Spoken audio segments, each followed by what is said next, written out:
make one quick comment. Today is election day. Some of you may have voted, some of you may be intending to vote. Just a little inside baseball here.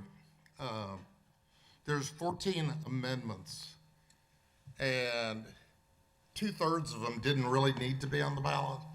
But there's a constitutional limit on how much the legislature can spend every year. And it's not a complicated deal. All they have to do is have a simple vote in each house, and they can override the limit.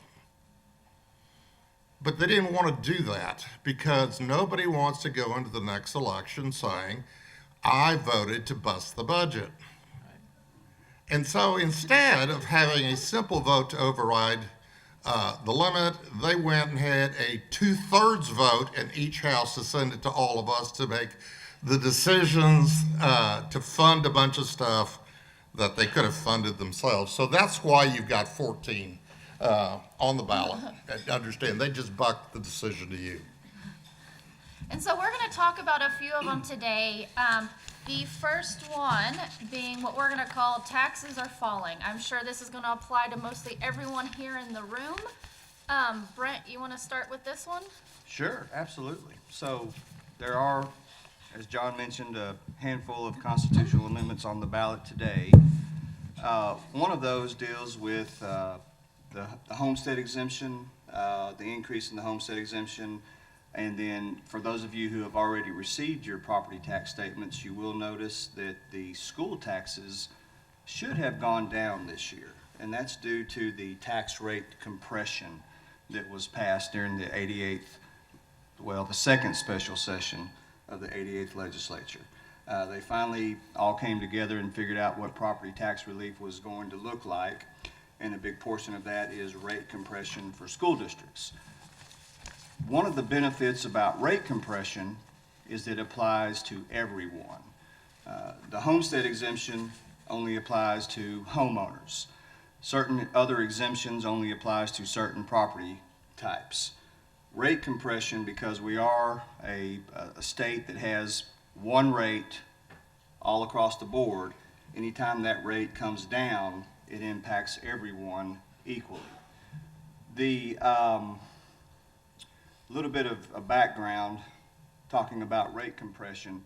The average school M&O tax rate in 2005 was $1.48.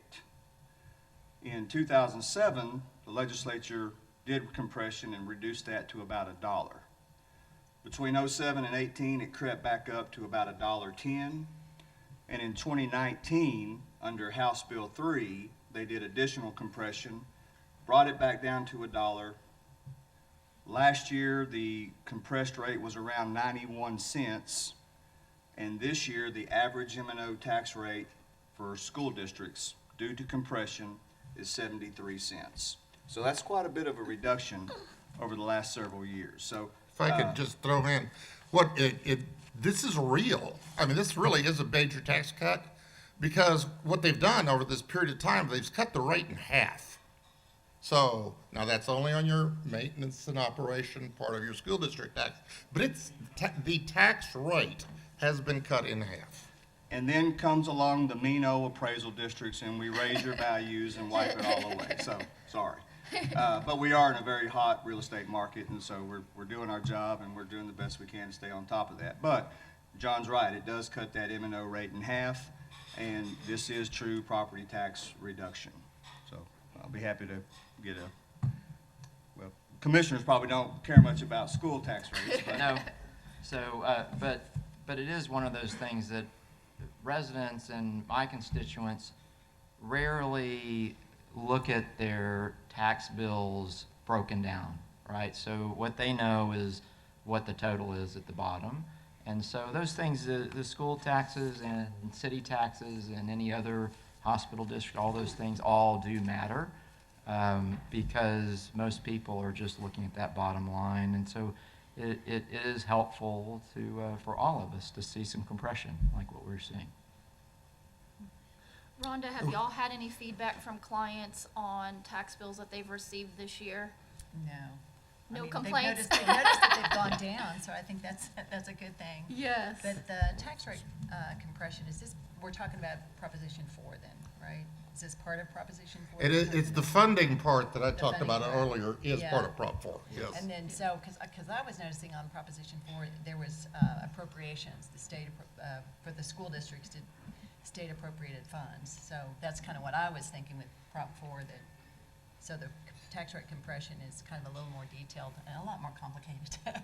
But, Well, in another part of the tax rate compression, another component is the over 65 and disabled person freezes. So in 2019, when the legislature did the first big tax rate compression, they didn't account for those individual homeowners who were over 65 that already had their taxes frozen. So those folks did not recognize any benefit from the compression. They came back subsequently and said, okay, let's recalculate those freezes and give those folks, this is the first year, they're going to see a benefit of rate compression over the last 5 years. So in Hunt County, the tax bills went out from the tax office 2 weeks ago, and we've had property owners calling our office saying, you know, I probably shouldn't tell on myself, but something doesn't look right here. My school taxes were $1,500 frozen last year, and now you're telling me they're zero.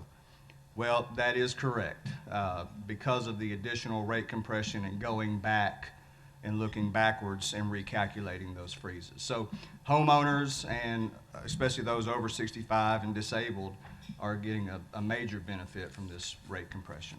And if I could just add a little on that, is that, and I saw this, I was mayor of Carrollton prior to being county commissioner, and our taxes are confusing, and for your normal constituent, when we talk about freezing and what exemptions are, those are not across the board the same, right? So if your city taxes or have one thing, we're talking about in this case, school taxes and then county taxes, and you could have other tax entities as well. And so that does bring up some confusion, and when the people call to say, how come mine is not frozen, like that's the school tax, maybe not your county tax. And let me just throw this in so you can be bipolar about this topic. First of all, the half of you that is the homeowner part should be thrilled. Yeah.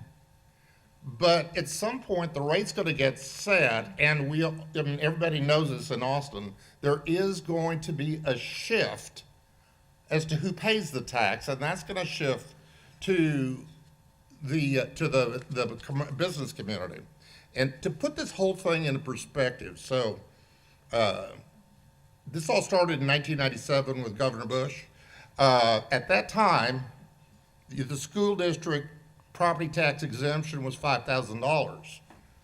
The county tax exemption mandatory is $3,000. It's still $3,000 today.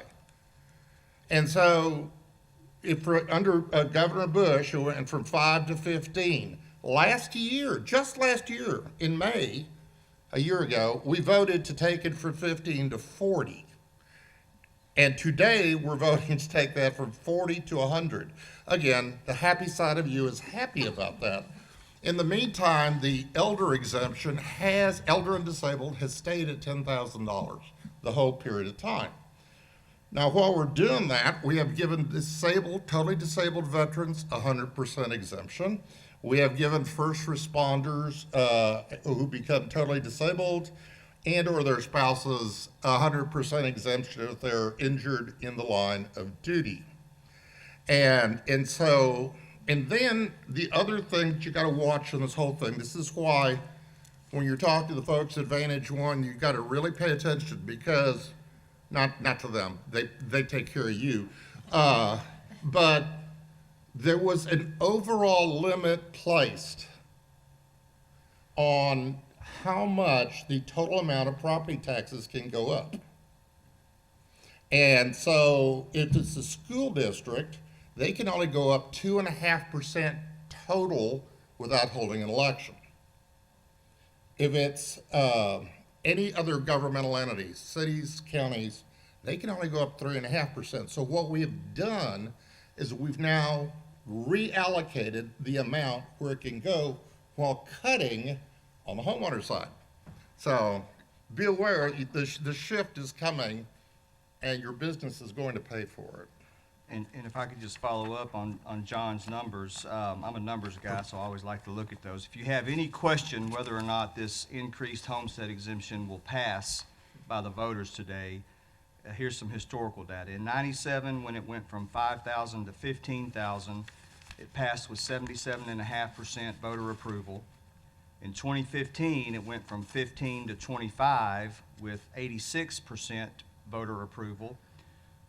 In '22, it went from 25,000 to 40,000 with 89% voter approval. So I would imagine we'll be well over 90% voter approval going from 40,000 to $100,000 increase on the homestead exemption. Let me throw one more thing on that real quick. Just again, put this in perspective of what Brent said earlier.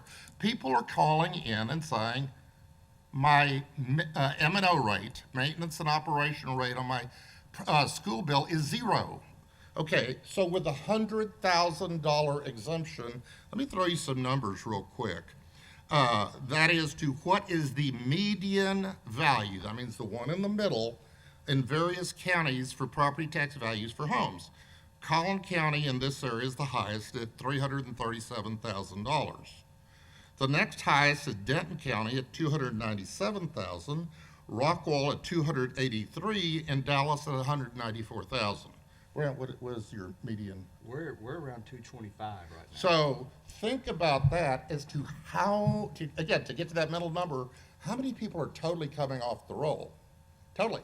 Everybody gets the $100,000 cut, but some of these people, that had a $150,000 house are going to have a $50,000 value instead. Well, So- and John, in some of the rural school districts, so there's 1,014 school districts in the state of Texas. 397 school districts have an average home value of less than $100,000. So there are some rural school districts where almost every home in that school district is going to be paying 0 school district taxes. And the state has to pick that up. It's the state's job to make them whole. And I think we're going to talk here in a little while about some of the options the state might have moving forward, because this is not a one-time thing. But the hold harmless, the keep them even is only good for the next 2 years. That's right. Correct, that's right. So there's going to be some school districts that are going to be struggling moving forward. Okay, so we're gonna move on, another constitutional amendment, and this one might not be as straightforward, but has a lot of broad language, but also lots of dollars at stake. It's the medical and biomedical manufacturing exemptions. John, you want this one? We've talked about it a lot. Yeah, okay, so this is actually, this one flew under the radar. Yeah. Nothing, literally, almost nothing got passed on property tax. We usually have a bunch of changes that are made. No, the little bit that got passed, the governor vetoed because he wanted to deal with the tax cuts. This constitutional amendment is an exemption for medical and biomedical producers. And just to be clear, there is this monster competition going around the United States right now as to where these, everybody wants to develop new techniques, new everything. And so these big pharmaceutical developers have billions of dollars that they're going to invest. And so nationally, there's a competition going on as to where to get it. The Austin area is already one of the hot centers in the United States. But we're in competition with other states like North Carolina, where they've got 3 cities teamed up in what they call the Golden Triangle, recruiting these types of businesses. So what this bill does, well, let me start with what the intent was. It does not apply to real estate. It only applies to your personal property.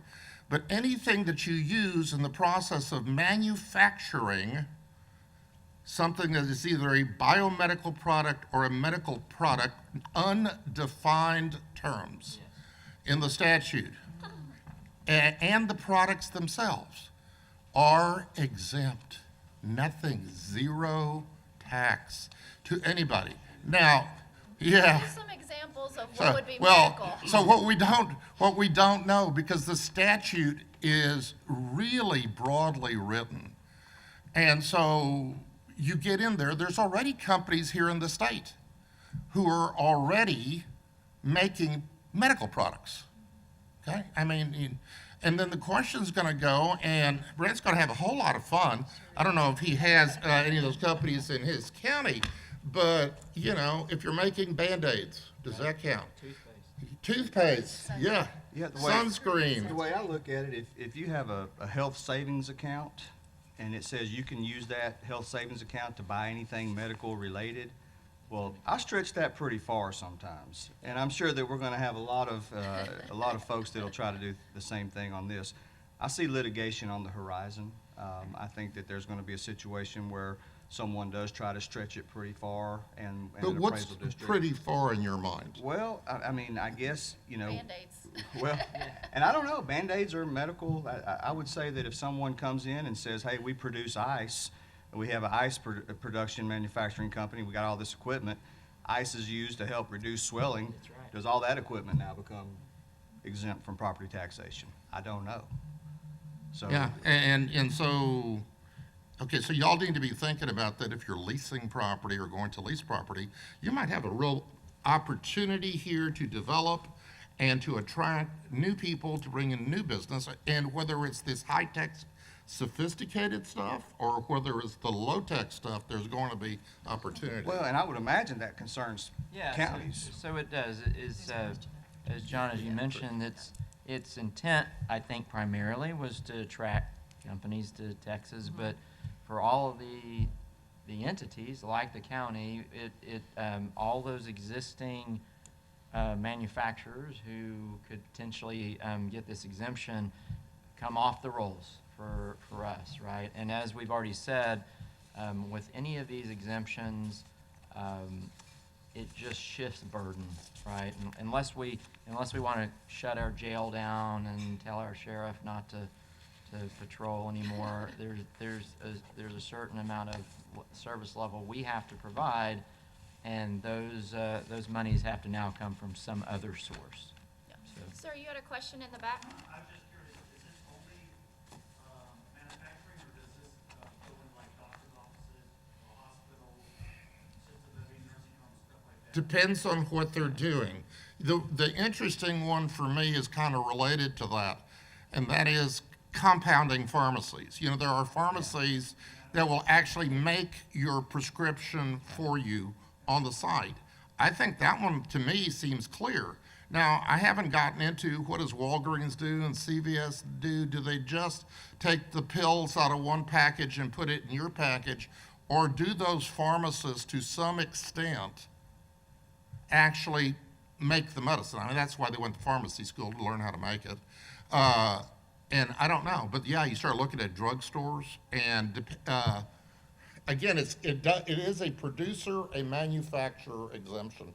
So if you talk about doctor's offices, probably not, unless they're actually physically making a product. Okay, so this one's gonna be interesting to follow, and what litigation comes out of it. Yeah. To follow that up is one that's a little bit more clear-cut, maybe not as complicated, childcare facilities. Rhonda, do you want to explain on this one a little bit? This is probably the one that I'm least familiar with, other than it does exempt property, a real property for a daycare facility, but there are requirements on that, so, and I'm not real familiar with the requirements, but I think they have to be qualified through Texas Workforce. Texas Workforce Commission, yeah. Yeah, so and it's a local option exemption, so it's for cities and counties only. So a city or a county, a commissioner's court or city council would have to approve that exemption within their jurisdiction. And the exemption cannot be less than 50%.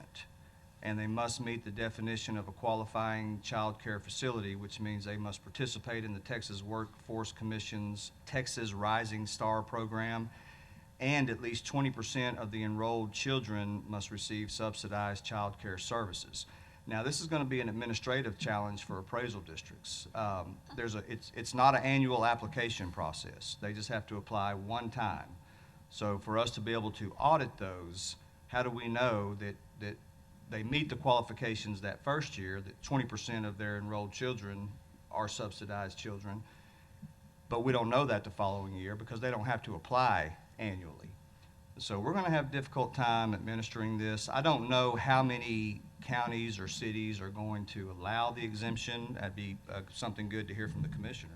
Well, this is one of those that many constituents, if you have kids in childcare, there's going to be a real pressure to accept this. But as we said, as usual, there are still many open-ended questions. Many daycares are in a lease space. So then the question gets to be a little bit about, will the actual daycare get that? Will the landlord will likely be will be good. And then even if a daycare gets that, the question always is how much of that gets to the parents, right? And so, but it is going to be one that on the face of it is hard to explain to someone who has kids in daycare that we shouldn't be implementing that exemption. And I got to tell you, I think this one is probably not going to impact much, but, well, and unfortunately it needed to because it is local option.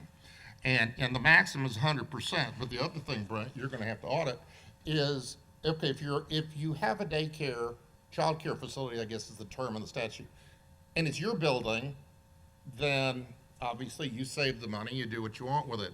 But it also applies to landlords. Yep. Nothing else applies in the tax code to landlords, to allow an exemption. But if you're leasing property to a daycare, you get the exemption too. However, you are required to pass 100% of the tax benefit on to the daycare center, which Brent is also going to have to go audit and figure Yeah, out, check. how do I do that? And what if they're only passing around 80%? Do you take it away? Who applies for it? The tenant? No, the landlord, the owner of the property Has to- makes the And the application. property tax. And this problem is serious. Well, part of the COVID relief package, Texas got $3 billion in 1 year to help keep daycares open. Daycares are in trouble. And working families can't work unless they have daycare. And even with this in place, we're already believe that we're losing $9 billion in the Texas economy because of people who don't have daycare, can't afford to go to work. And unfortunately, I think you're right. I think that, the governments are going to be between a rock and a hard place. What happened again in Austin was sort of what I started with. Austin recognized that there's a real serious problem and said, oh yes, by the way, county, you go ahead and fix it. You pay for it. It's not all that unusual. Yeah, and yes, and that's the problem here. I think this is way too little. It's a great idea. Senator West from Dallas was the chief sponsor of that bill. But it got so watered down that I don't think it's going anywhere. But if you happen to own a daycare facility or at least to one, Well, and what's interesting, in our organization, our appraisal district statewide organization, when we talk about legislation and we meet with members of the legislature, we don't get into policy issues. If they want to grant an exemption to daycare facilities, that's their choice. We just like to make sure that whatever they put on the books, we can administer it and we can do it consistently and effectively and efficiently. And there's just a lot of complications with this. Let's say, for example, if you are a landlord and you have a strip commercial center and you've got 7 tenants in that one building, but 1/7 of it goes to a daycare. Well, we're going to have to figure out how to allocate that exemption to that amount of square footage and the value of just that 1/7 of that property. And then the property owner has to disclose to the renters the amount by which the property taxes were reduced because of the exemption and give a credit on the reduction. That's going to be a complicated mess. And so there's just a lot of things that good intentions, just didn't work through all the intricacies of how this is actually gonna play out. And on that note, we go to the next one, which I know we are watching pretty closely, which for Brent, unfortunately, I think will be More hard- litigation. Yeah. Yes. Brent's gonna be a very busy man. This is the 20% circuit breaker. I call it a cap. They're not calling it a cap, but it's a cap on commercial property. Yeah, bad word, legislature says you can't call it a cap. Yeah. It's really a value limitation. Value Well, limitation. The lieutenant governor said he's not gonna pass caps, so. Right. the So only they had way- to call they it had to something call else. it- Limitation. Right, yeah. So Brent, how are you gonna handle this one? Well, so, and this is somewhat similar to the current 10% cap that we have on the residential homestead properties. But that one's called a cap. But that one is a Yeah. cap. They call that a cap. It only applies to real property that's not a homestead, because the homestead gets their 10%. Real property, non-homestead, with a value of less than $5 million. It's a 3-year pilot program. We understand it that the base year is the 2023 value. So any value that goes up in 2024, more than 20% on those properties will be capped. What's a property? Well, that's the other. Oh, that's mean. That's a great question. That's a great question. We're interpreting it to mean by our parcel ID numbers. So if you have, Each individual account number. each individual account number in our records is a property. So what we anticipate is that some property owners who have condominiums or strip commercial centers Mineral that- interest? that are over, Yeah. that are over $5 million, they may go and replat those and parcel those out so that they can have individual account numbers below that $5 million threshold. Yes, and John brings up a good point. Mineral interest, oil and gas in the tax code is considered real property. And I got some information from the comptroller's office that there are 6,935,000 oil and gas accounts in the state of Texas. 6,926,000 of those have a value of less than $5 million. So 99.88% of all oil and gas accounts are subject to this 20% cap. And I don't know if y'all have watched the oil and gas market in the last 40 years, but it goes up and down considerably. We actually had a point where I believe the price of oil was negative at one point. So when something goes down to zero one year and it goes up next year, 20% of zero is Yeah. zero. So what do we do in those situations? So there's just a lot of concerns on how this is going to play out. And then you've got concerns on those properties that they were below the $5 million threshold this year on the market value. They get a cap, then the next year it gets reappraised, the market value goes up to $6 million. Do they still qualify for the cap? Is it based off the market value? Is it based off of the assessed value? Just a lot of unknowns. This was part of that last-minute property tax relief package. The House and Senate argued with each other during the full regular session, throughout the full first special session, and throughout all of the second special session until the last hour, and they dropped this. Everybody was shocked by this and other parts of it that we'll talk about if we have time, and they didn't ask any questions. They didn't come to anyone. They just knew, hey, we finally got a deal. We can get property tax relief. Don't ask questions because we don't want to screw it up. And here we are. Now, to be fair, the normal process, this would have been talked about in committees and debated in both houses, but they had already, as Brent talked about, gone through 3 sessions in essence to go with this. And then this shows up and it passes and nobody knows, what does it mean? Now, so just to be clear, is everybody in the state on your end of the business, as far as you know, going to go with the parcel thing? I think that's the correct thing, but, As far as I've heard, I haven't Okay. heard anyone. because the other way to look at it. it is, because the wording of this is vague. Yeah, they use 3 different terms when they talk about this. They say real property, they say property, they say parcel of real property, all of which mean different things. And so it's like, that's part of the thing we see why it was so poorly done. Now, before y'all go racing out there thinking, oh boy, happy, happy, joy, joy, there's a limit. They can still raise your property. And they can raise it up to 20% and they're still fine. So it's only increases above 20%. So to go to Brent's example, if you were right at the threshold, 5 million, that means they could take you to $6 million and they're still fine. Now to go to 6 million and one, that $1 they can't tax you on. Right.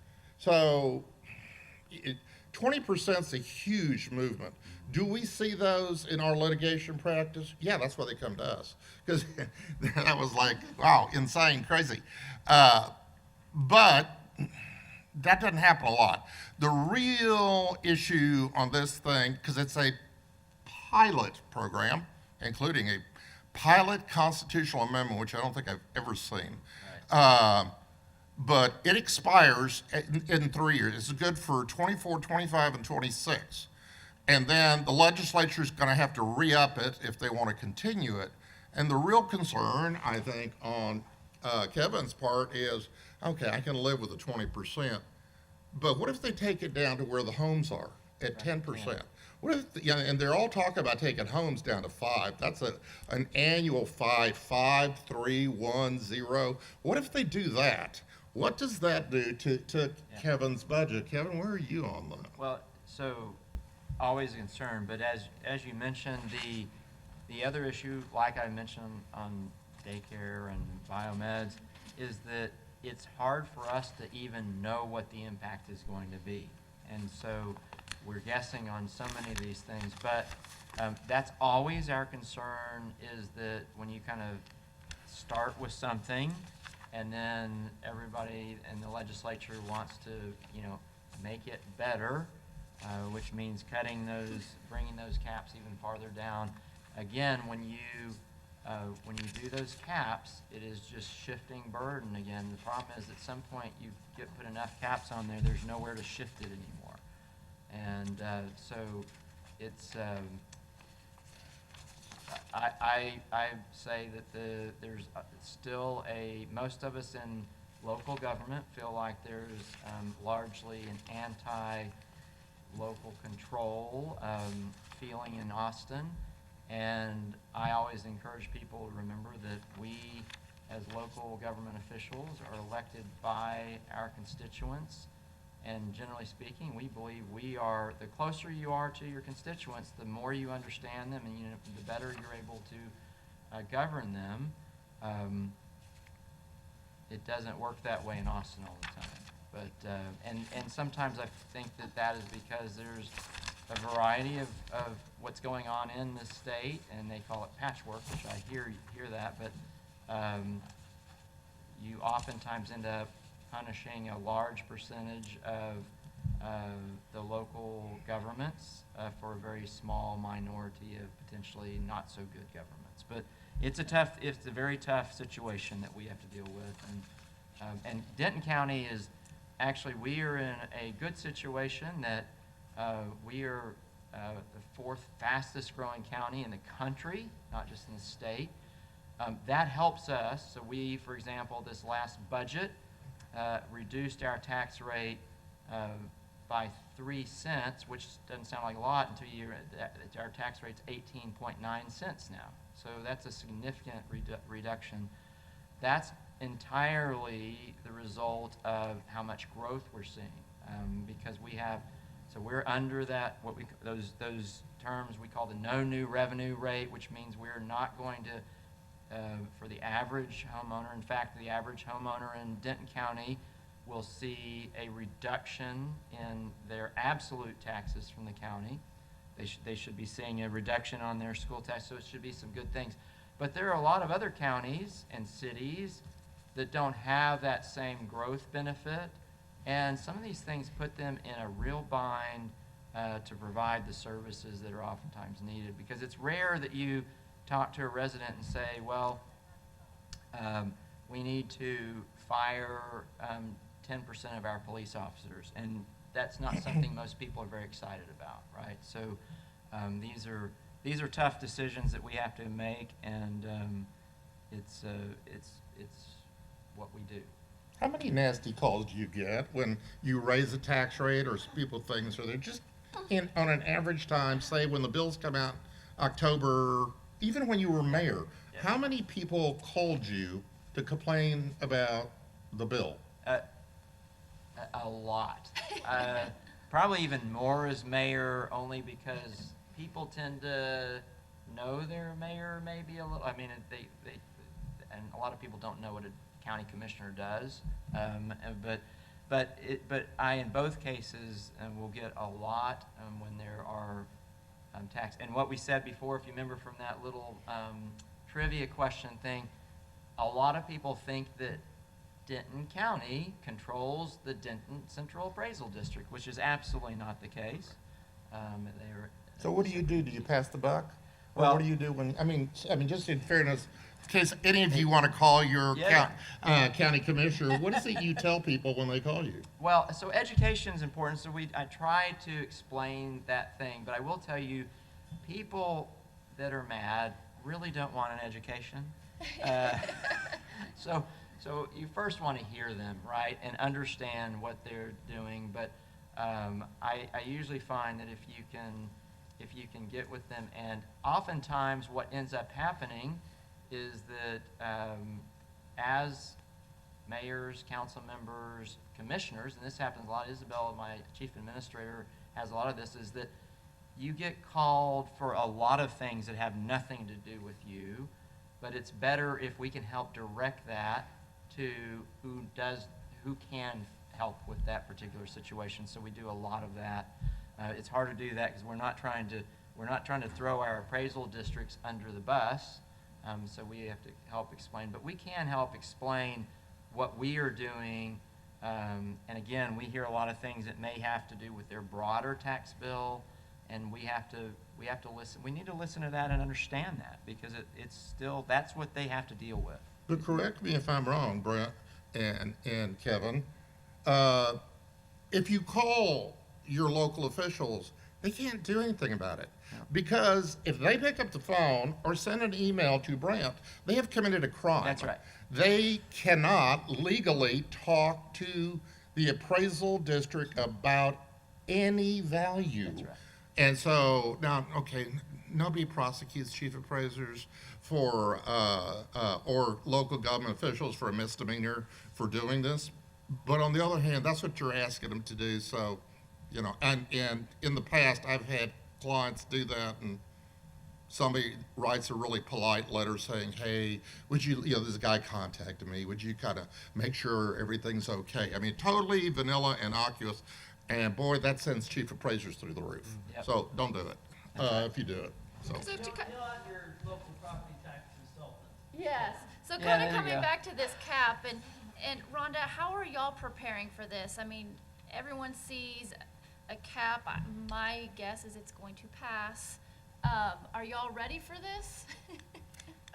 Yeah, it's a value limitation. It's similar to other ones that we work with, but I Right. mean, we're gonna start with the same basis they do, which is market value. Market I value, mean, that's what we're looking for. and by each Well, account number. I think the interesting point is when you get into economic units, when you value something as an economic unit. So you now may have properties within that economic unit, say, a shopping center, as an example.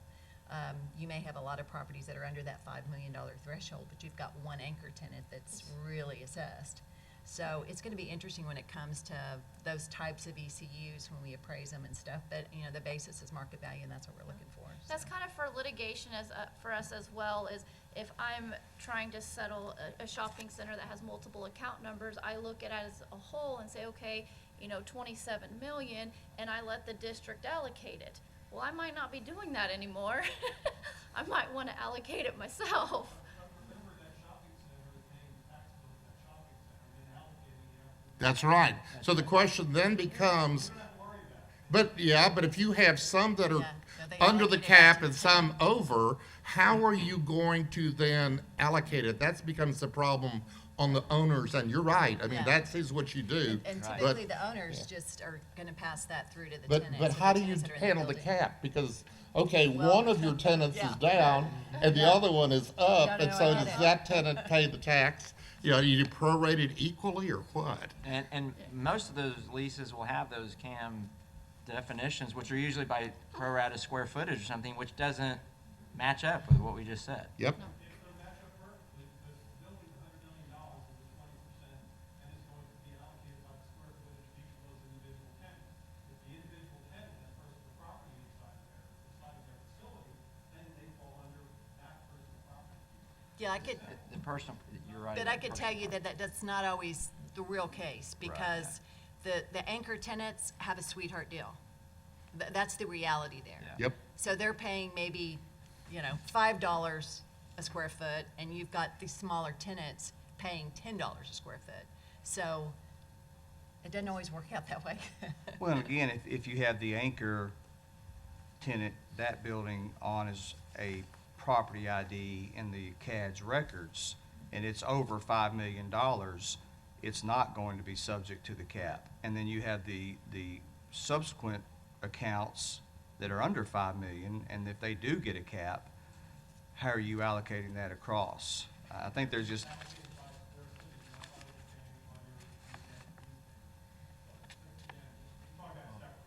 yeah. Okay, with all of this that we've talked about and all these tax cuts, what does it mean for the future? Who would like to start? I know we all have some opinions. I can start, y'all can if you want to. Where's the money coming from, John? Okay, so Brent and I have both been down at the legislature for a long time trying to change things. And the normal situation at the Texas legislature is they are broke. Yeah. That's what it is, session to session. They'll pass the buck on costs by saying, oh, we'll change the fiscal year, from September 1st to August 31st, or from August 31st to September 1st, so they can just not have to fund stuff because they have to balance the budget. They're not allowed, like the federal government, to run debt. And so they found themselves this year with $38.4 billion extra. Now, a little bit of that came from the oil and gas severance tax because the price of oil had gone up. And so they had some money there. The real big money came from the federal government. And it came in the form of the CARES Act and I forget what the other one was. ARPA? Huh? ARPA? Yeah, and so in those situations, the feds looked around the entire United States, and because the economy was sagging, they realized that the local governments weren't going to have enough revenue. So they shipped big dollars to the states. And then on top of that, they sent checks to a whole bunch of people to have extra money to spend because they didn't have money otherwise. And those people used that to buy stuff that's subject to the sales tax. And so the sales tax revenue went up. So as a result, it was like Christmas when the legislature arrived. And so they did what any good outfit will do is they pretty much have spent it all by the time y'all finish voting. Yep. And we'll see if they do anything with actually funding schools when they come back again. But bottom line is they're not going to have $38 million.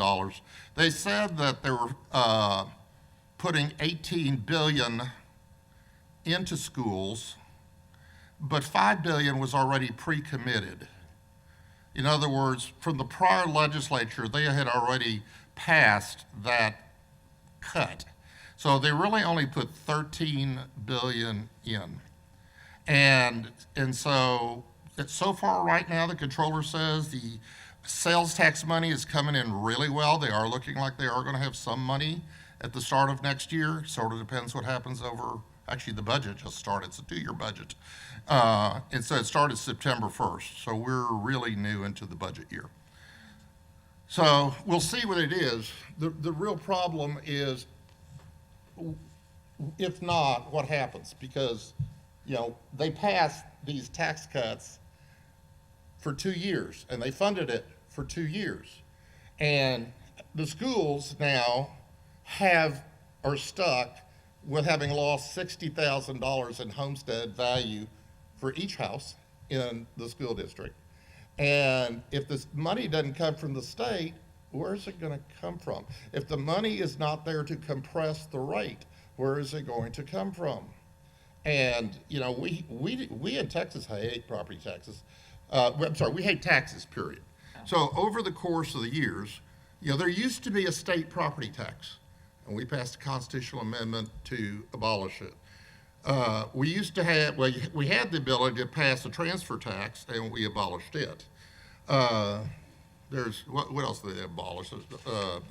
Income tax. Last time we voted on constitutional amendments, we said, oh, no way, Constitution, no income tax.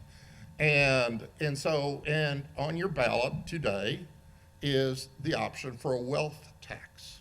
And I'm sure that one is going to pass as well.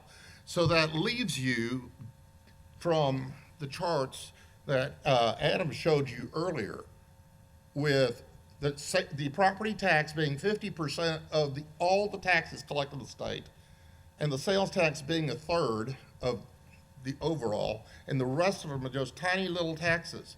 There's no place to go.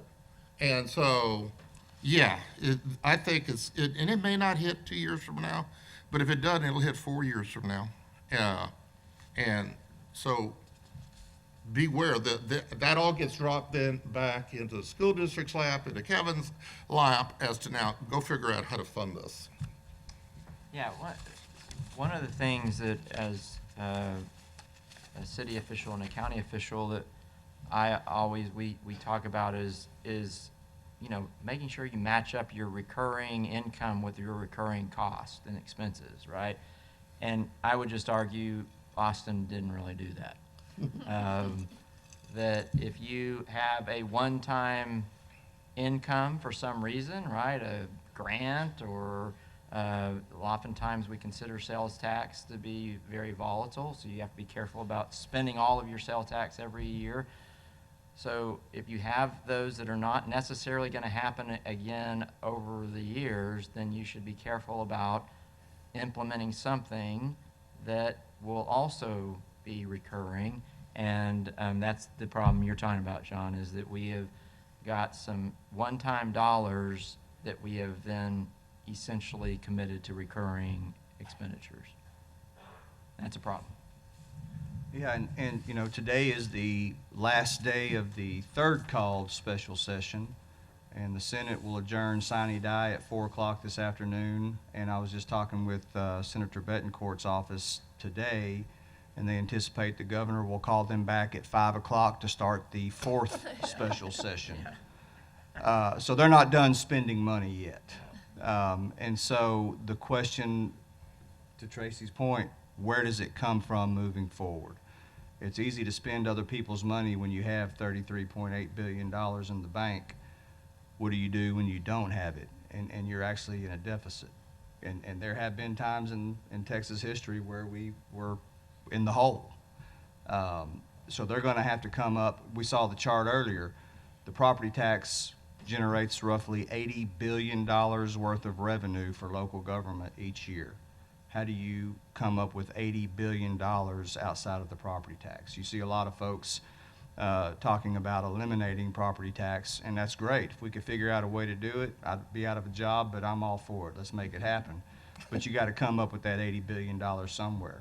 And as John mentioned, they've already excluded a state income tax, real property transfer tax, all of these other things. All you're left with really is sales tax or consumption tax. What would the sales tax rate have to be? And that's a big argument. Some people Somewhere say about 22% is my understanding. yeah. So if that's the case, I'm going to open up a large retail, or I'm going to sell everything I can right across the border, and everybody can come buy from me and pay the lower sales tax. But it's a quandary, and I think that the legislature is going to be scrambling at some point to try to figure out how to fund all these things. But it's going to get them reelected this time. That's right. And that's what matters, right? That's the thing, with two-year election cycles, as representatives, they don't give a darn about what's happening except what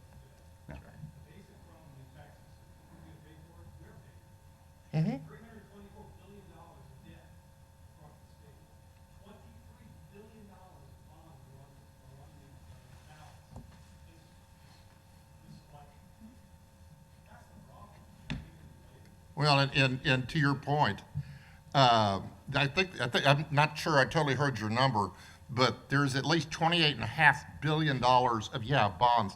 We got Prosper up here, who a few years ago built a $60 million football stadium, and now they're on the bond asking for $100 million to build the most expensive high school football stadium in the state, probably in the United States. Part of a 2.2 or $2.6 billion package just in Prosper.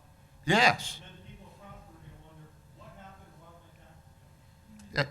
Yeah, and on top of that, the other thing, there's at least a half dozen, if not more, school districts that are also on the ballot for today that are asking the voters to allow them to increase their tax rate above the 2.5% because they can't make it. So the legislature's compressing here, the legislature is giving more exemptions, and everybody else seemed to have seen a great opportunity. The city of Dallas is working on a bond package for May. I forgot how many billions that is.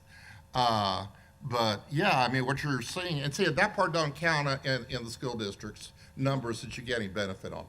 So yeah, we're about to, what's happened every time the legislature has done something, somehow your tax relief has been erased. That's right. Not sure it's gonna happen immediately this time like it did in the past, but it's coming. Okay, so we have two more things we're gonna try to get to. This one's right up Brent's alley. What do you think of this one? How much time do we have? I'll give you So- 5 minutes. So you saw the first question on the quiz today, when was the current property tax code enacted? It was 1979 under the Pevedo Act. And part of the reasoning for that and for the creation of a centralized appraisal district in each county was to remove political pressure out of the appraisal process. You had situations where the Commissioners Court served as the equalization board for the county. And voters, homeowners, local property owners would come before the equalization board, and the commissioners would say, oh yeah, John, we know you had a hard time last year, and I'm up for election next year. We're gonna give you a break, and you can vote for me, and everything will be grand. And then a large corporation that was from headquartered outside of the county or outside of the state would come in to protest in front of the same equalization board. They couldn't vote for those commissioners, so they'd look at them and say, oh, well, we don't think you pay enough taxes in this county. We're gonna actually raise yours next year. It was very political. This right here brings it all back together. Elected board members for the board of directors of appraisal districts. Who's gonna run for that position? And what's your campaign slogan? And really, to be honest with you, what a lot of people don't recognize or understand is that the board of directors have very, very limited authority. They can hire and fire a chief appraiser and adopt the annual operating budget for the appraisal district. They cannot dictate the values. They hire that chief appraiser who hires a staff to set the values. If a board of directors came to me and said, we need you to lower values, they can't do that. Now, if they don't like my values and Yeah, they that's think a I need crime to lower too, values, isn't it? That's a yeah, crime as well. yeah, that's a crime as well. But they do have the authority, if enough of them, if a majority of them want me to lower values and I don't, then they can fire me. But I think you're gonna have a situation where a lot of people now have the ability to elect board of directors for the appraisal district thinking that they're going to automatically have lower values because of it, and that's not going to be the case. So I'm How afraid. is it set up right now, the board of directors? Who comprises the board of directors? So right now, the board of directors is appointed by the taxing units The that, voting that the member. appraisal district serves within that county. It's going to change. There will now be 5 members appointed by the taxing units, 3 members that are voted on by the general public at a general election, and then the tax assessor collector, who is also an elected official, becomes a voting member of the board of directors. So you got 5 appointed, 4 elected officials on the board of directors. What's really interesting about this new law is the way that the appraisal review board members will now be appointed. Under current law, the appraisal review board members are appointed by the local administrative judge. This brings that appointment process back to the board of directors of the appraisal district, and those ARB members are appointed by a majority of the board of directors, but of that majority, at least 2 of them have to be 2 of the 3 elected members. So you've got a 2-tiered board, basically. You've got 3 members of the board who have more authority than the remaining members of the board. And if you get 2 of those members who just absolutely have an agenda and decide that the ARB and the appraisal district are all in cahoots, and we just don't think that there needs to be an ARB, they can block every ARB appointment, and the appraisal district could not have an appraisal review board, and we could not have hearings, and we could not certify an appraisal roll. So I think it creates a big What if they don't problem. fill those 3 positions? What if nobody runs for it? That's not addressed in the bill. Yeah, that's not gonna happen. Yeah, I think that there will Oh, be yeah. at least 3 people in each county. I can think of 3 right now off the top of my head who would definitely run. 2 of them have sued me personally in the past, so they're definitely going to run for that. But it's concerning. It just brings politics back into the process. This is supposed to be a non-political appointment and a non-political process. Yep. And let me just play, because I've had mixed feelings on this. I've been around since before this happened. I was practicing this under the old system. And by the way, under the old system, it is as Brent described, except the way it worked was the budget was determined first, and then they went out and had to set a tax rate to do that, and so they played favorites as to who got to have their taxes increased. So this whole thing was intended to depoliticize it, because the tax assessors work directly for the county, the city, the school district, and all they had to do was lean on somebody to say, we need more money. And so they raised the taxes. It was a disaster. But, and I agree, that was the trade. The governments would not agree to having an independent agency doing the valuation, determining the exemptions, unless they solely comprise the board of directors. And it's been 42 years now, 43, since this all came into being. And people are screaming, people are hurting, people don't trust the system. Tax systems don't work unless people trust them. It's the bottom line. Yeah, and that's all we're hearing about every tax out there.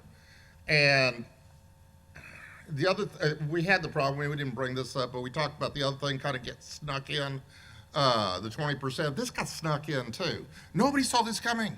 You know, every year since this passed in 1979, there has been a bill to elect the board of directors, been a bill to elect the chief appraiser, and every year it never even got out of committee.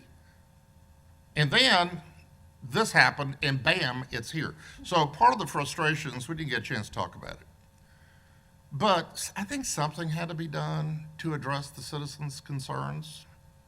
You know, because right now I think the citizens are feeling fairly impotent about the system and feeling they can't influence it any way, shape, or form. The real problems are going to come in smaller counties where the current boards are like a 1-vote margin already for or against the chief appraiser. You throw 3 more votes in, and wow, that totally changes the system. And the other thing we were all talking about at lunch, there is a massive turnover of chief appraisers happening at the same time. Now, maybe some of it is because of this, but Dallas, Tarrant, Travis, Bear, and a bunch of small ones are all turning over chief appraisers. So we're about to go bananas here over what's happening when you got new people coming in with a new board of directors, and not sure if they want to keep their job. The thing that always bothered me, Brent, about this, and I'm not directing this at you in any way, shape, or form, because you truly are an independent voice, but there are chief appraisers in the state who shall remain unnamed, who understand that the board of directors are all their clients, the taxing units. And I do think, whether directly or indirectly, they do feel the pressure to make sure the values are as high as possible. And because it's the same thing as the old system. And so, I don't know, just maybe a little opening the windows and letting some fresh air in might not be a bad idea. We had one more thing we were gonna talk about, the Jedi bill. I don't know if we wanna touch on it real quick. Anyone can summarize it in 2 minutes? Oh, the difference between 403 and. Yes. 313. So 313 was allowed to sunset at the end of 2022, and this has to do with tax abatements for school districts. 403 is the bill that was signed into law that takes effect January 1. So the thing that I like about this, I think the most, is that it levels the playing field, I think, a little bit, because no longer are you allowed to negotiate side agreements with the school district for the amount of value you'd like to pay, but, or exempted for 10 years, and so I think. Payments in lieu. Yeah, payments in lieu, yeah. So I like that part about it, but I do think that it might be harder to pass, just because they've add a layer of approval of the governor's office on there. And you also, on the application side of it, now you pay the school districts $30,000 just to look at the application. And that's it. Yeah, until it gets, until they actually go through the process of whether or not it's granted or not. But I did find it also interesting that once it is accepted, that the taxpayer's supposed to put a performance bond to guarantee performance underneath that agreement. So I think that is a stark change from what 313 was. And that's going to really potentially screw up a bunch of deals. Pardon? This is a not a new chapter 403. Yeah, it's under the. It's a a new law. brand new law taking place of what we used to do. Because, okay, for the longest time, school districts used to be able to give abatements until the legislature figured out that schools gave abatements, then they'd have to cover the difference. So the legislature solved that problem by saying, okay, schools can't give abatements. And so, but there was enough pressure then to have the 313, chapter 313 bill passed. And, it was a disaster at the end of the last session where it died. And everybody was running around like chickens with their head chopped off, because nobody's going to ever move to Texas again and bring their business here unless we give them exemptions from schools. And so they passed 403 in its place. And it is different. I mean, there's stuff that you can't do under 403, like green energy projects and things like that, that you could do under 313. And Rhonda's point is really big. They require this bond. The controller's out now with regulations saying the bond needs to be a performance bond at 20% of the value of the entire project. So to put this in perspective for you with some numbers, and by the way, they cannot give you more than a 50% exemption. Okay, so it's capped at 50%. And so the maximum amount, if you're in a county with a population of 750,000 million or more, the minimum amount to play in investment is $200 million and 75 new jobs. So just being conservative on this, because we're only talking about the school district maintenance and operation tax. You are still going to have to pay the city tax, the county tax, and all of that. So let's just use, I did the numbers at 0.07 just to keep this simple, which is pretty much what the new compressed rate's gonna be. So on a $200 million project, then your tax savings would be about $14 million. Now, I'm sorry, your taxes would be $14 million. Half of that is $7 million. Now, if you're going to take a 20% bond on $200 million, that means you have to pay for a bond of $40 million. And by the way, almost none of these projects failed. There were failures, but they're not in any great numbers. But now you got to buy a bond at 40 million, and let's assume bonding cost at about 10%. That just adds $4 million of the cost of your project. And so there is some serious question now of the viability of this program. A lot of people are complaining about it. The governor says he has a list of at least 8,000 people who are dying to get in and do this. So, Well, nobody's going to use this. And the thing about it is, in talking with some folks over at the Texas Taxpayers and Research Association, it's not a good bill. It's not a good process. You're not going to use it. It doesn't make economic sense to use it.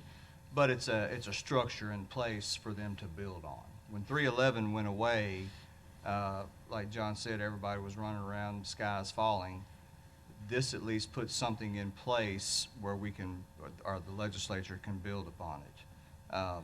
The majority of the 311 agreements were all wind and solar projects. And so when you talk about economic development, you really think about jobs.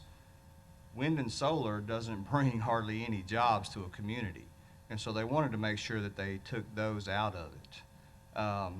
But yeah, based on those numbers and everything I'm hearing, this is not something that's going to be utilized I don't at all. anticipate seeing it at all. what are you going to do? What do you guys do when somebody comes to you with a project? Kind of unfair question. Yeah. Put you on the spot because you can't use this, Right. but you've got a different program. We do. You got several different programs. we- What makes you want to do one?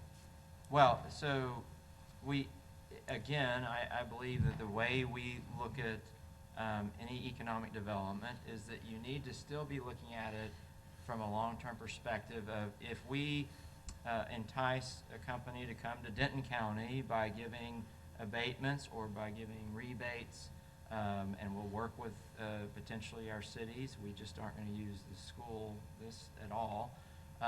We should be looking at it from a standpoint of, hey, if we're giving you something here, will that increase the base enough over whatever period of time? And in Denton County, we tend to trend those off over a period of 7 to 10 years. So now they're here, and now we'll start getting those funds back. But you want to make sure that it's one where for the taxpayer, it is ultimately a good deal. And there are some times that I think people look at these and don't see them as ever being a good deal, but we should be doing, that's in my mind as a public servant, we should be evaluating them on a long-term basis. So under this thing and under 313, you had to prove, or will have to prove, that the business would not come to Texas but for this abatement. Not a requirement under your programs. So how do you guys view that? Do you take that into account, or is it just a fight between, they come in and say, hey, if you guys don't want to do it, we'll go to Sherman Yeah. and do it there. It's always, Or better yet, Hunt County, where they have a great chief of right, president. right. Well, and that is interestingly, sometimes these will come to us and the leases will already be signed, everything will be done, and I'm like, Yeah. not interested in participating at this point. They're Yeah, here, don't do that. right? And but it's interesting that some places will still do that. They're like, well, we're getting good company. I'm like, they're coming. Yeah, I think This also They've for committed. economic development is using your dollars to entice a company to come instead of going to Colorado or Oklahoma, or instead of going somewhere else. As a mayor, we used to have a lot of these conversations about are we just robbing each other, robbing Peter to pay Paul, right? As if you move from city X to city Y, it's all still in the same metroplex. The number of jobs are still, everybody's still living in the same place, and we try to work as best we can to avoid that. But I will say that is something that we look at, and I certainly always want to know, is this a done deal, or is this still up for, and if it is, if they said where they are looking, I want to know that they aren't just saying, oh yeah, we might go somewhere. You really are looking somewhere, and because we shouldn't be wasting tax dollars on something that's not really being used as a catalyst. And So that if would those also of you include who, permitting. Okay, those of you who might be interested in doing abatement somewhere, if you get nothing else, what Kevin just said there is the key to this. You can't do this because anytime they feel, or somebody makes a public announcement saying, yes, we're gonna build this project in Denton County, and they haven't even talked to the Commissioners Court, they're not getting an abatement. That's just fatal. You know, I've seen enough of these. That's exactly what Yeah, happens. that includes permitting Yes. Yes. for new developments. That's correct. So, I think the key there is that economic development is, they're trying to get the taxpayer to invest capital investment that wouldn't otherwise exist in that county, or city, or school. Taxpayer is a discount on what the future taxpayer is going to pay. The taxpayer is not paying for it individually. Well, They have a field that's worth nothing, built into $100 million whatever campus that's now paying X, Y, Z taxes. Right. You're giving them a break on a portion. Yeah. That's right, and it Yeah. wouldn't come otherwise, that's the whole That's- point. and- Yeah, I remember some Canadian person in New York when Amazon decided not to go there. She said, oh, we're gonna have all this money now, it's going to be Yeah. yeah, Yes. yeah, no, Yeah. there was no But money. no, that's exactly right. Those are all the things that need to be considered, right? And that if it's bringing this in, you're gonna get this. But the fact of the matter is, if it's coming no matter what, there's no reason for you to participate. Yeah. Provide Okay, that incentive. wraps up our session. If you have any questions, feel free. I think Adam's ready to do a drawing. Any questions, follow up on this?